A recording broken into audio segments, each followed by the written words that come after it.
The evening of Sarah's work party wasn't about me. It was about her. She had been talking about it for weeks. A big chance to connect with colleagues and senior executives at her marketing firm. My role was simple. Be the steady husband at her side, not the star of the show. I put on a well-tailored suit, carried myself with quiet confidence, and prepared to let her have the spotlight. As we entered the venue, the sound of music mixed with laughter and conversations all around us. Sarah glowed as she greeted familiar faces, introducing me here and there. Most people offered polite handshakes and small talk, the kind of pleasantries you'd expect. And then Daniel appeared, tall, self-assured, and carrying that smug half-grin of a man who thought the room belonged to him. He shook my hand with a grip that tried to say more than words ever could. Just firm enough to challenge me. "So, you're Sarah's husband?" he asked as though I had wandered in where I didn't belong. I kept my expression calm. "That's right." His eyes traveled up and down, a smirk playing at his lips. "Must be nice, not having to worry about the grind while your wife's out here climbing the ladder." The jab was subtle, but the arrogance was unmistakable. I felt Sarah stiffen at my side. I didn't bite. Men like him thrived on reaction, and I wasn't about to give him one. But Daniel wasn't the type to stop when ignored. Over the next 30 minutes, his little remarks grew sharper.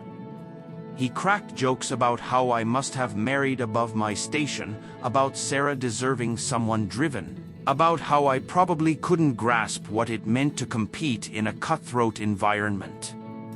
Each time his voice carried just enough edge to make people around us shift uncomfortably. They forced polite laughs, but everyone could sense what he was doing.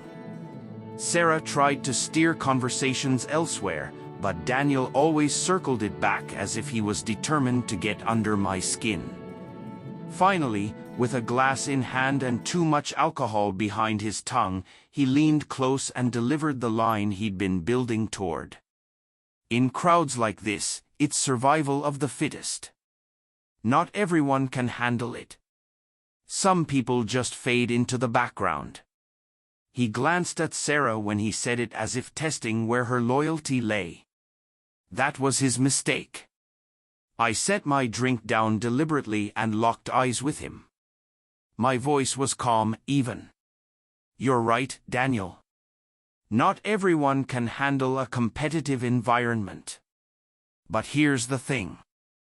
I spent the last 10 years thriving in one that makes this look like child's play." His head tilted slightly, skepticism flashing in his eyes. "Oh yeah. Doing what?" I let a small, measured smile form. "Special Forces. A decade. Multiple deployments overseas. After that, private security consulting for high-profile clients. My job wasn't about office games. It was about outthinking and outperforming people whose full-time mission was to end me. So, forgive me if your brand of competition doesn't impress me much." For the first time all night, his cocky grin cracked. The color drained from his face as silence fell over the circle around us. A few nervous chuckles rippled through the group, but Daniel had lost his footing. He stammered something about just joking, and quickly looked away, suddenly more interested in his glass than in me. Sarah squeezed my hand beneath the table, gratitude in her touch.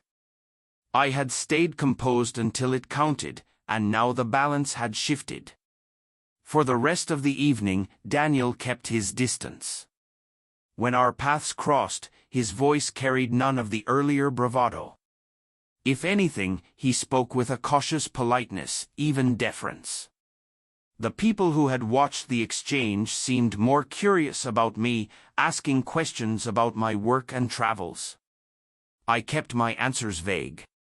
This wasn't my stage. I hadn't spoken to boast. I had spoken to remind one man that appearances can deceive.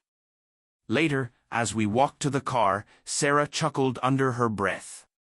"You didn't have to tell him everything," she teased. I glanced at her with a grin. I didn't tell him everything, just enough.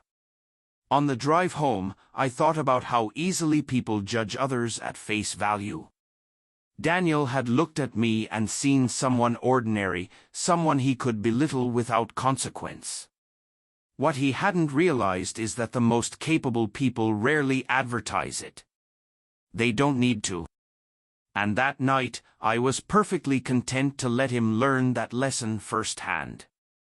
Afterward, whenever I showed up at Sarah's office gatherings, Daniel's demeanor was almost comical, overly polite, always cautious, giving me a wide berth as though he still wasn't sure just how much he didn't know. I never carried a grudge, but I doubt he ever forgot the night he discovered he had badly underestimated me. Please subscribe to my channel and join the community for more stories that keep you hooked until the very last word.